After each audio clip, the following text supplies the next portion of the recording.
A quick note that this meeting will be recorded, and I'll email the recording out afterwards, as well as to everyone who wasn't able to make it. Briefly, the agenda today, it's pretty simple. I'm going to give an overview of the grant programs we have this year and any changes from last year. Questions are very welcome as I run through that. And then we'll have an open question and answer period, and hopefully have some time to discuss any projects that you're already thinking of.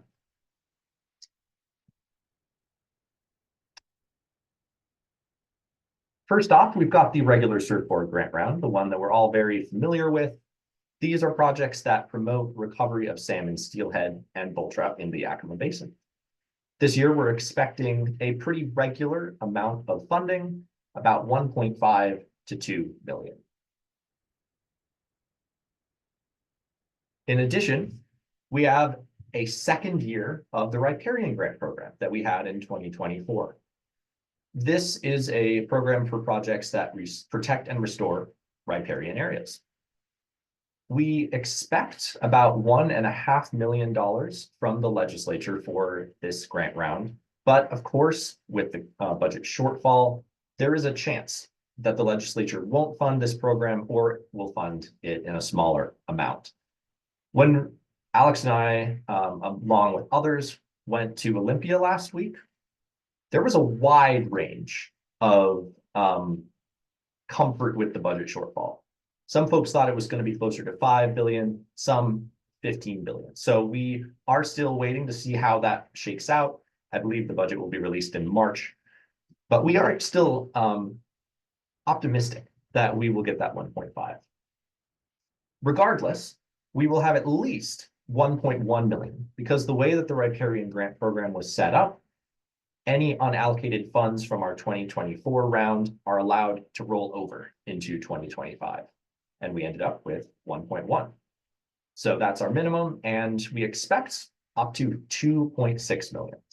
So we really do encourage everyone to think of projects that they might have for this grant program and submit, because we don't know, it's anyone's guess, what the coming years are going to contain as far as funding for this grant program. And so this might very well be the year. Any questions so far before I move on?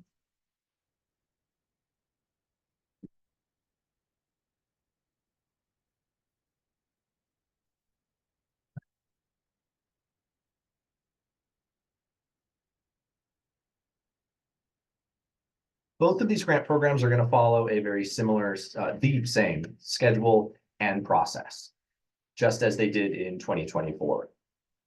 So that begins with the grant round kickoff today and goes through June 23rd, when final applications will be due.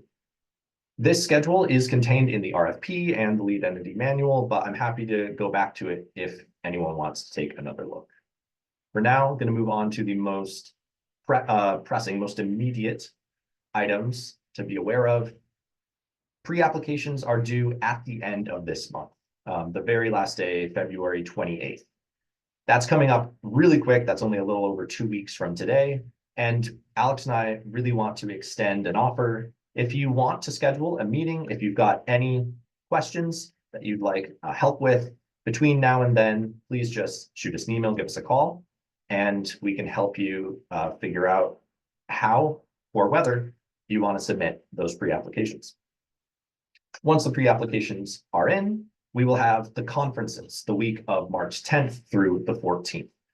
And that will be an opportunity to discuss, once we have a full pre-application in front of us, how to develop that, whether to develop it into a full application, which will happen in April.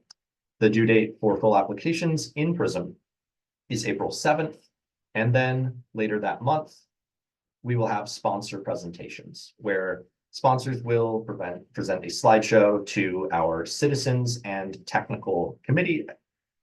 And that'll happen on the 23rd and or 24th, depending on how many applications we receive. Any questions about this? Just for a reminder, who all can apply for these funds? Gonna move us into the RFP for this. So eligible applicants include, and my Word doc is coming through. Yeah. Cities, counties, conservation districts, Indian tribes federally recognized, nonprofit organizations and private landowners, regional fisheries enhancement groups, special purpose districts, and state agencies. And then there's a caveat for federal agencies. Any additional detail that anyone was looking for? So if we want to do a project on federal lands, we would need a project sponsor that meets one of those other criteria, then correct?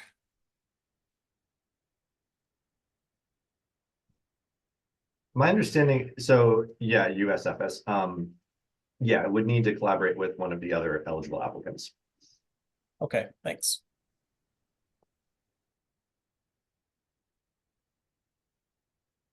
Any other questions? Did that answer what you were looking for, Mark? Yeah. I'll take us back to the PowerPoint then. Any other questions? Okay. So as far as updates from previous years, there is a change to the match requirements. The regular surfboard grant round used to have a 15% match, but that is no more. The surfboard recognized that sponsors, because they were required to document their match in their billings, were only reporting the bare minimum in most cases. And so they wanted more than anything to know what the outside funding that had been secured in total was. And so the match is gone for most projects, which I'll get into in a second. And instead, all outside funding must be reported, but is not required to be documented in billings. Projects that do still require match, and I do encourage everyone to see Manual 18 for full details, include riparian projects that have a primary purpose of riparian planting if they don't meet minimum riparian buffer widths. That is a 15% match. And then acquisition projects that contain 50 or more % uplands. That requires between 25 to 35% match. Questions about this?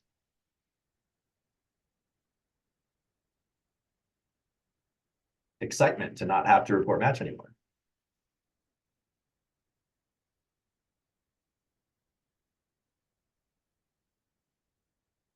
Ready. A quick note on cost estimates. These have always been required as an attachment in PRISM applications, but what we have found, both for our committees and for our staff process, is that the RCO's template spreadsheet, which a screenshot of is on the screen there from last year, has been really helpful. And so now we are requiring that when you're filling out your PRISM application that you use this spreadsheet for the cost estimate. Additional documents are, of course, welcome.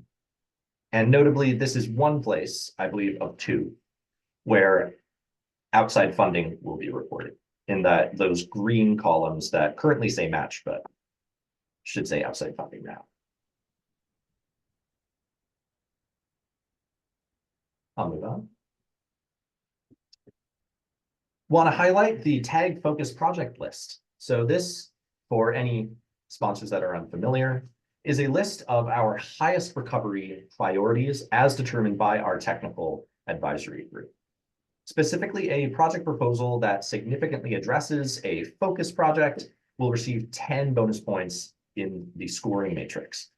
And it's all or nothing. If a project proposal does not significantly address a focus project, then it'll be 0 points. But for context, in 2024, most of those scores, which are not the be-all end-all, there's a qualitative element, there's re-ranking, but it's the beginning of the ranking discussion for the tag. Most of those scores were between 8 to 36. There were some that were a lot higher, a few that were a little lower, but those 10 points, you can see how proportionally important they can really be. And then I just want to emphasize this tool is used by the tag to provide guidance. It does not preclude any projects that don't address focus projects. But when you're deciding what types of projects to pursue and propose, it's something to consider. As far as any changes to the list, it's almost identical to last year. There are still 24 focus projects on the list, and number 23 just has one tweak. There were a number of creeks, streams included for Bull Trap Stranding and Passage, and the tag decided to remove Indian Creek from the list. The full list is linked in the RFP. It's available through our website, and I encourage anyone that hasn't heard about this before or just wants to get up to date to reach out to me. Any questions about this?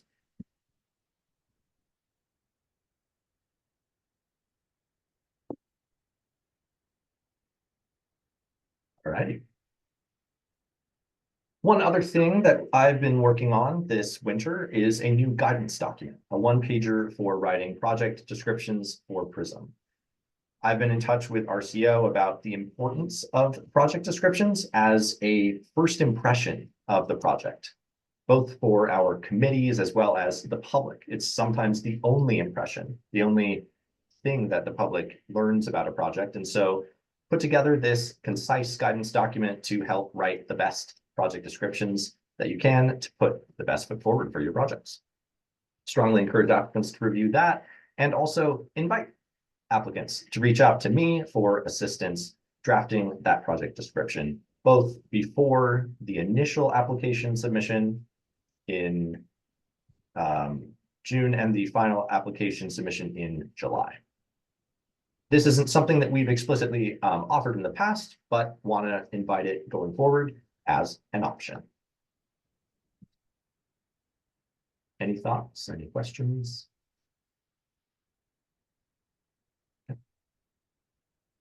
And then one final note for photo descriptions. This is just a reminder. Some sponsors already do this really well. But when you're uploading photos to Prism, strongly encourage using descriptive titles. This really helps recovery board committees and staff to know what we're looking at when it has information such as the location, including the river mile, if that's known, what is pictured, and the date.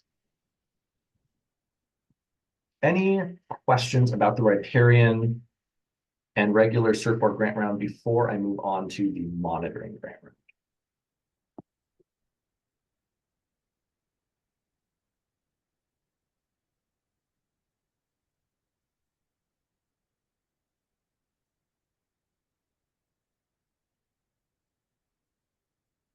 Any changes anybody is happy to see?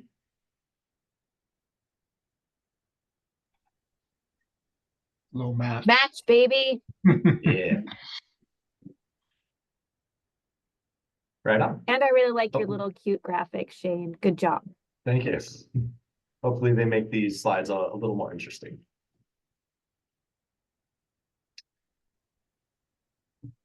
So I have a bit more detail about this program, seeing as this is the first year that it's being run through Surfboard. This year, the Surfboard has a monitoring grant program with nearly $1 million available. However, it's a statewide grant pot, which means there's no money allocated specifically for the Yakima Basin, and we will have to compete against projects from around the state.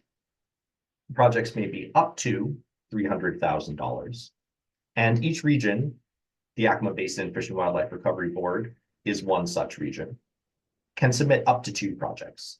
And you can see in the image there on the right that there's 8 regions. 7 of them will be eligible to submit, so up to 14 projects total. There's a number of things about this grant round that are different. First of all, that it's statewide. Secondly, that our rankings are not going to be done by the TAG and the CC, but rather they will be done by Surfboard's one of their panels called the Science Advisory Panel. As far as evaluating projects on local priorities, we have a process that will run at the beginning, will be done by about May, and I'll get into that in a minute. But we had to form a new committee in order to complete that local evaluation process. And so staff here have formed a new monitoring committee with 8 local experts from a number of agencies. Shout out to you, you know who you are. And that committee will be evaluating and selecting those top 2 projects to submit to the statewide competition. Any questions about what I've covered so far?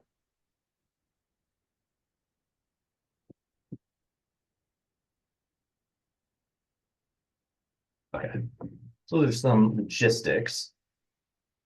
What projects are being solicited here? Specifically, this program is for projects that address priority monitoring needs for Steelhead. We learned relatively recently that because PACSR funds are involved, that projects that would only address priority monitoring needs of bull trout are not eligible because bull trout is not anadromous and PACSR is focused on anadromous. But bull trout is very much a priority here in the basin. And so if your project also addresses bull trout monitoring needs, then our evaluation criteria awards you bonus points. Also, bonus points for relevance to other regions. It's definitely a priority of this grant program to be relevant to more than just one population. Best if it has some sort of statewide relevance, but also good if it has relevance throughout our region. And these specific priorities are specified in the monitoring RFP. Proposals must also address the state strategic priorities, which are broader, but they wanted to make sure that each project either addresses a life stage bottleneck, a limiting factor, or effectiveness monitoring. Any questions about those requirements / priorities? Has anyone had a chance to take a look at the monitoring RFP yet?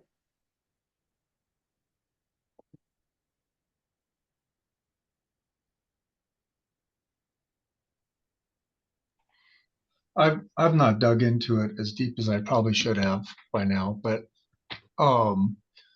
it seems, I'm just trying to figure out if this is something I want to apply for or not. I'm looking for efficacy of our projects rather than specific steelhead direct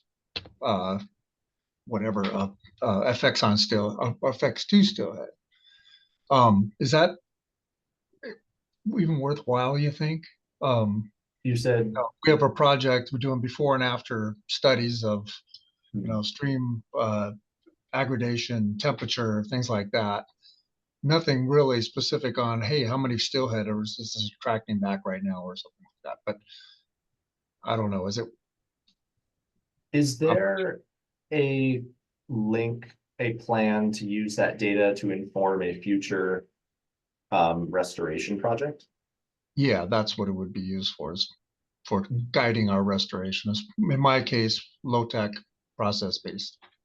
That does sound promising then. And I would definitely take a look at the RFP and compare, see if it fits into one of our monitoring needs identified there. Okay. Yeah, I figured I probably should have read that before I opened it up, but thought I'd ask. Thank you. Yeah.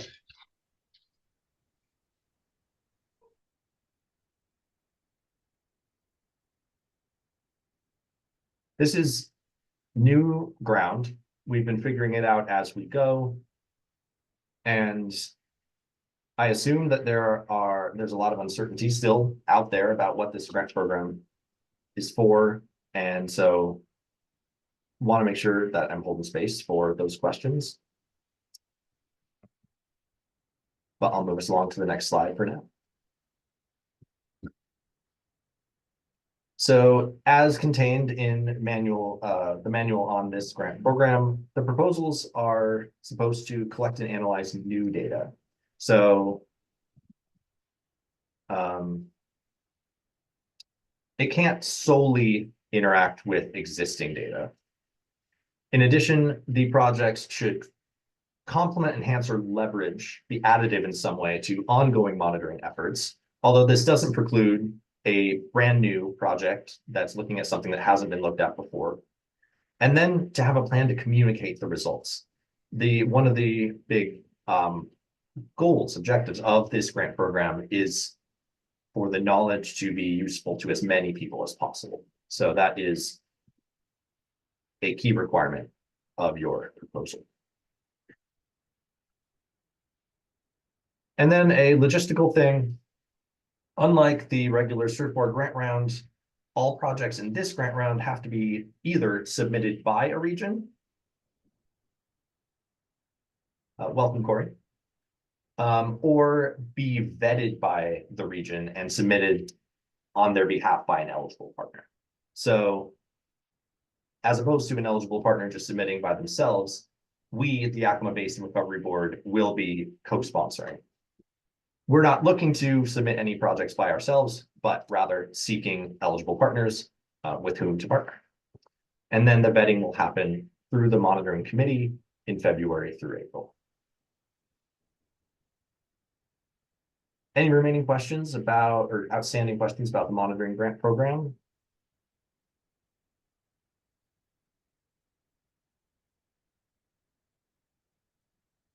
Anyone feel unclear about whether an idea that they have would qualify?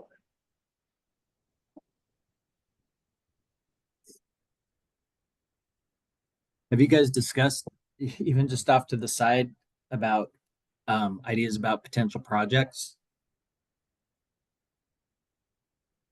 Yeah, we have a handful of projects that came up in discussion with the monitoring committee. I'm blanking on them right now, but I could take a look at those if they might spark discussion. Perhaps what I'll do is I'll pull up the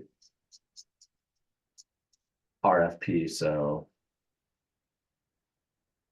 yeah, so here are some of the regional monitoring priorities. And I'll leave this up on the screen for a while and then scroll down. I'm going to scroll down to show number 3 now.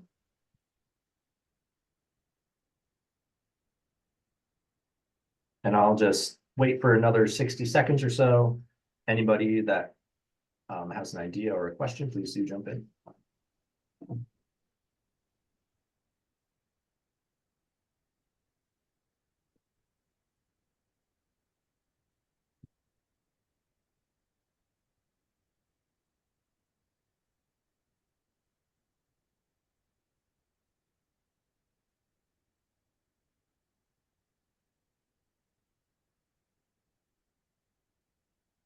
Okay, I'll shoot. Go for it. What if you don't have very good baseline data, i.e. you didn't do a lot of monitoring or anything in the first place? You constructed a project and now it's year 1, 2, 3, 4, 5. I mean, is it valuable to better to start late than never? Or what do you, I mean, maybe they won't score very well statewide. Just thinking So out I'm loud. guessing that might fall into habitat project effectiveness. Mm-hmm.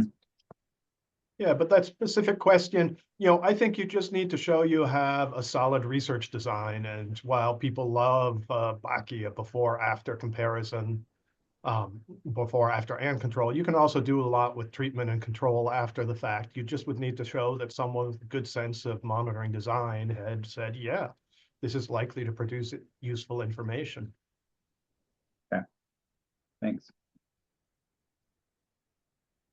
Thank you, Troy. Anybody else, or would you like me to scroll back up? Please just say the word.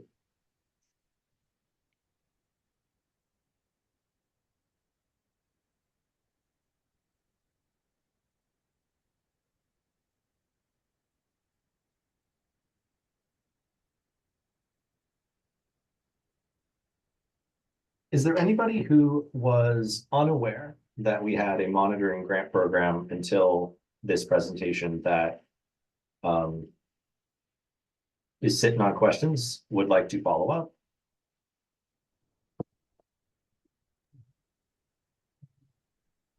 Could you talk a little bit about these projects you have on your list and who would be actually be able to do the monitoring? Yeah, so.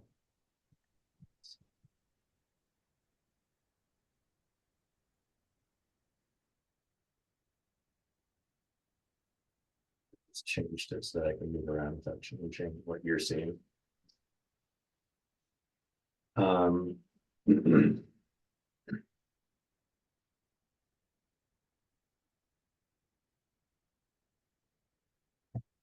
Some of our most likely monitoring sponsors we anticipated would be WDFW, the Fish and Wildlife Service, and the Yakama Nation. But we were hoping that anybody and everybody might have questions that they've been wanting to answer, could bring those forward. Does that answer your question, Gary, or were you hoping for more detail? So Mid-Columbia sponsored a floodplain restoration project on Little Natchez that was done in 2022. Some of these monitoring items seem like they would fit for useful information that we would like to monitor in that project reach. I just don't know if that's related to that project as well, potentially.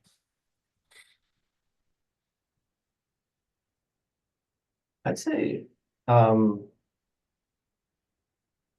but potentially, and let's talk. Let's follow up. I may not be the most coherent off the cuff, but yeah. I mean, Yeah, we could bring Zach Or into that. Alex can jump in. yeah, I was Yeah. gonna say, there's certainly been discussion about the monitoring of that project. It fit into the RFP. And the real questions would be, do you have a sponsor that has the lead and capacity to put the proposal together and implement it? The recovery board will need to be a co-sponsor. So, and I imagine it'd be tough to be a federal sponsor at this time. So it would be, is there Mid-Columbia, WDFW, someone else who would want to really take the lead on that, unless it's something you guys are in a position to, and with our co-sponsorship, a federal entity would be eligible, not on their own. Okay, I'll talk to Zach at Mid-Columbia a little bit to see if I don't know if this is covering some of their money to do that or not, but I'll talk with him first. I do believe Zach is unavailable until after the, so let's see. After the deadline for the pre-applications or letters of intent in this case, which is coming up even faster than the pre-application deadline for regular surfboard and riparian on the 21st. So that's 9 days from now. Okay. Yeah. But I would encourage you to reach out to anyone that Zach works with. Okay, sounds good. Thanks. Since I'm on this slide, I'll address this real quick. Like I just said, the deadline for the pseudo pre-app, this letter of intent, is 9 days from now. And Alex and I, once again, really welcome any meetings, especially given that this grant round is so new with so many unfamiliar moving parts. Please do give us a shout, schedule any meetings you need. And then our monitoring committee will meet in March to select from among the letters of intent the top 2 projects. Following that, full draft applications will be due over email to me so I can get them to the monitoring committee. So on April 18th. So the monitoring committee can review and provide feedback on those applications before the sponsor submits a full application in PRISM 2 weeks later on May 1st. And notably, I want to highlight that this draft application step was not originally in the monitoring RFP. Doesn't sound like that was a huge problem since people haven't mostly read it yet, but I sent out a link with the updated RFP this morning. If you didn't get that, please do let me know. Hi, I have a question. Could you please go back to the previous slide? Done. Yes, I am a bit new to kind of this process of applying for grants for projects that we do. So I was hoping you could maybe explain a little bit of the purpose of having a letter of intent and a pre-application, like just, it seems similar to Totally. me. So could you just explain that a little bit more?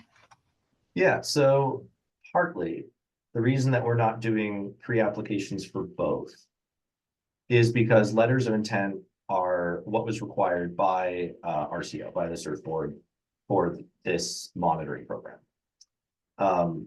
The letters of intent will be used to determine eligibility, just to make sure that all the boxes are checked and the project can proceed with developing into a full application.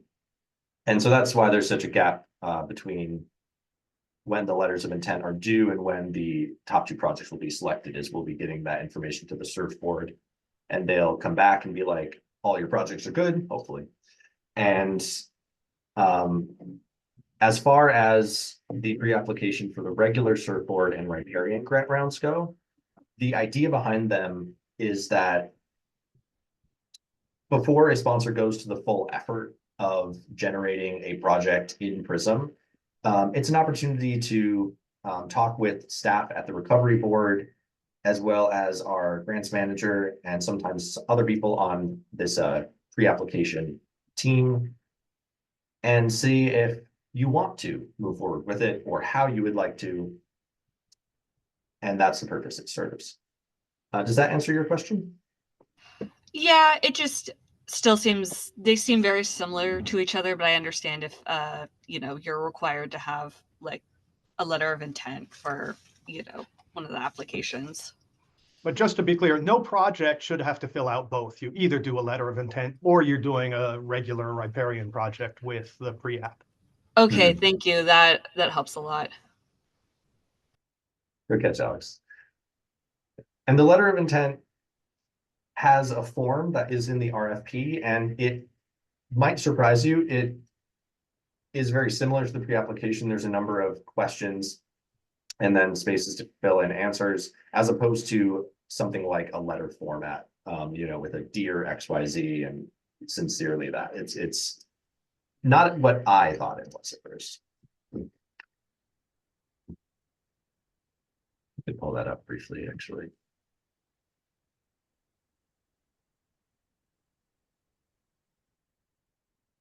So I noted that Gary would be following up with someone from ITC. Troy, you had interest.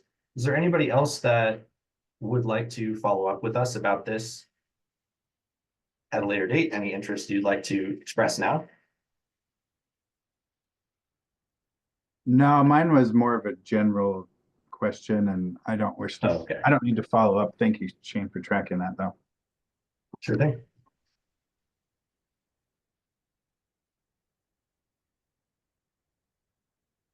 I'm considering it, but I'm kind of feeling that my monitoring right now is just kind of peanuts compared to what this is looking for. So I'll read that RFP some more. Thanks, Okay. though, Shane. I'll let you know. Gotcha. And And while it's more than the lowest amount that a project can be is 5,000. So smaller projects are definitely eligible. Okay. Alex, you were gonna say? But didn't I hear though, sorry, Alex, but didn't I hear that you're going to select 2 projects that are coming into it? So if mine's like, whatever, say it's $5,000, I'm assuming you're going to have other projects that are probably more focused. So I just want to make sure I Yeah, put as much bang into my buck as I can in terms of time. that's a good point. Yeah. We're hoping for more than just 2 applications, and Sure. yeah, unless another one was found ineligible by CERT board, it would more likely than not be Yeah. selected for top 2. I'll always say pre-applications, or in this case, letters of intent, are fairly easy and they don't have to be perfect. So when in doubt, throw one in. The bigger decision is, do you want to follow through with a big app? Okay, yeah, that makes sense. Thanks, guys. And along those lines, you wouldn't have to complete a full application unless you were selected for the top 2. So yeah, what Alex was saying. Okay. Okay, thank you. Yeah.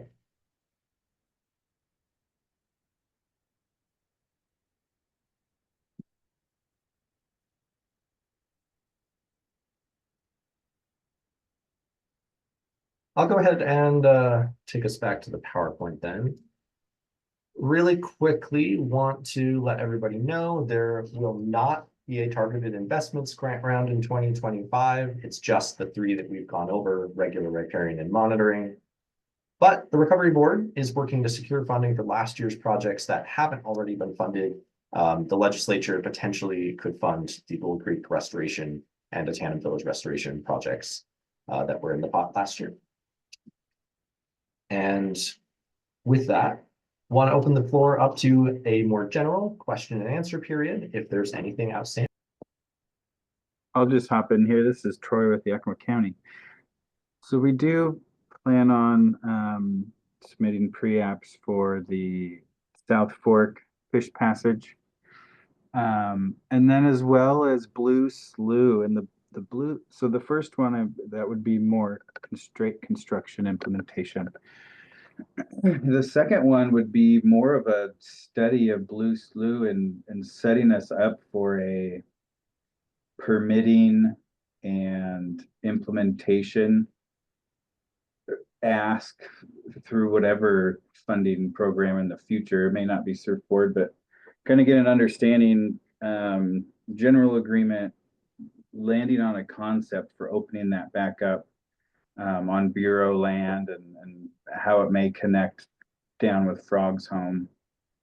Goes through several private properties before it enters public.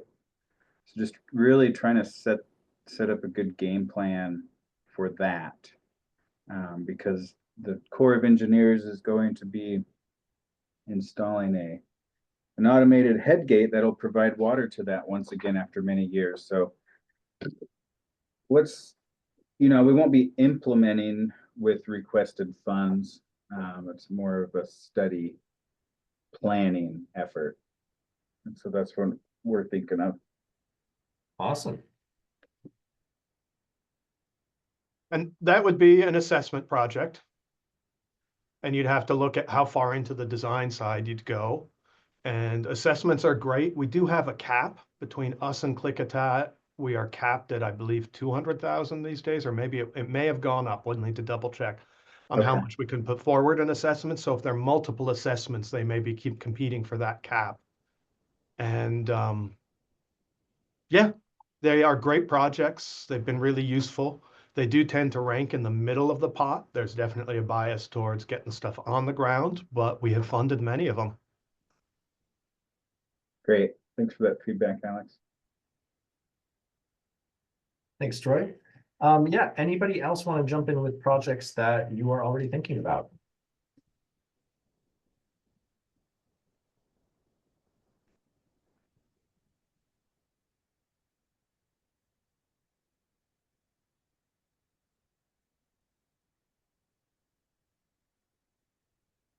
Yeah, Shane, this is Mel. Have you guys heard of Gold Creek before? Anyone? Gold Creek, yes, we're putting in another application for Gold Creek. In-stream work as some of our federal funds are frozen. And then we're actually going to put a separate application in for a Hutchinson assessment and maybe conceptual designs of a property we just closed on, trying to see what kind of restoration options we have there. And that's a property in Thorpe. Awesome. Thank you, Mel. Anybody else?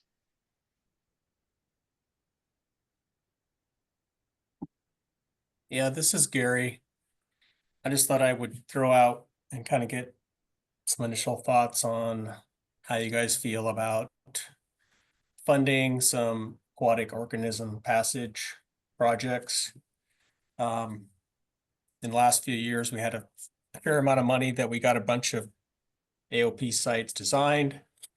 But now obviously the implementation funding future doesn't look very good. I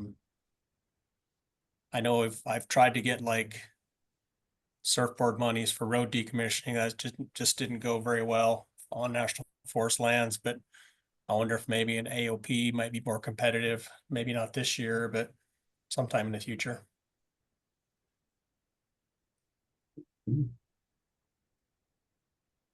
Alex, that jogs my memory. Does that sound like something that would fit into FBRB? Unfortunately, federal lands don't fit in the state fish burial removal board program. They are totally eligible in surfboard. It's something, yeah, definitely throw it in the pot. you will have to work through the process to show it's a high priority, which means emphasizing the amount of habitat opened up relative to the cost. And with a federal project like that, we've typically seen our committees wanting to see significant federal match. I know that's changing even as we speak, but yeah, those are the, totally eligible and be ready to argue why it's a priority project for steelhead and other at-risk fish, and then be ready to show that the Forest Service is really committed and if possible has match in it. Okay, it sounds like I would have to have a sponsor actually submit for the dollars though, right? Correct. The federal agencies are not eligible for directly receiving surfboard grants. You'd need to have a co-sponsor. You can be a co-sponsor, you just need someone else that will be a co-sponsor with you. All right, yeah, the one I was thinking that maybe might compete the best would be the Fawn Creek one. So it's so close to the Little Natchez River that I think it would give some opportunity for anadromous like steelhead to move up there if they could. So something to think about for the future. Sounds good. Thank you, Gary. And I just double checked, they changed the design cap, but not the assessment cap. So we're still limited to 200,000 total for the Mid-Columbia region. So we've already heard of multiple assessment proposals, and we'd have to figure out how they could fit in under a cap if they both came in and were ranked for funding.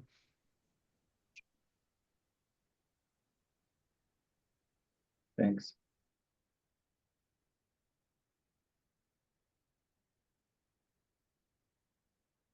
Well, I see that we're coming up on 2 p.m. So just want to reiterate, please do reach out to Alex and myself, or most often just to me, and then I'll tag Alex in.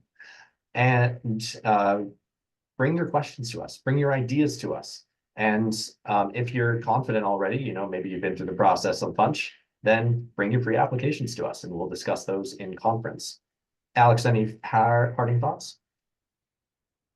No, just yeah, excited that we've got hopefully a chunk of riparian money this year in addition to the regular surfboard, and you guys have already talked about it, but excited to see. This is, I think, a good year at the very least in the pre-apps to throw a lot of things in to see how they might fit, and we'll just be learning more as state and federal situations develop about where on the pretty broad range of possible funding outcomes we end up. And just one last reminder, the letters of intent, which are like a big pre-app for the monitoring grant program, due on the 21st of February, 9 days from today. And the other two grant programs, regular and riparian, on February 28th for the regular pre-applications. With that, any final questions anybody's been holding on to by chance? Otherwise, we can skedaddle. Thanks, everybody. That's super helpful. Thanks, Shane. Thanks, Shane.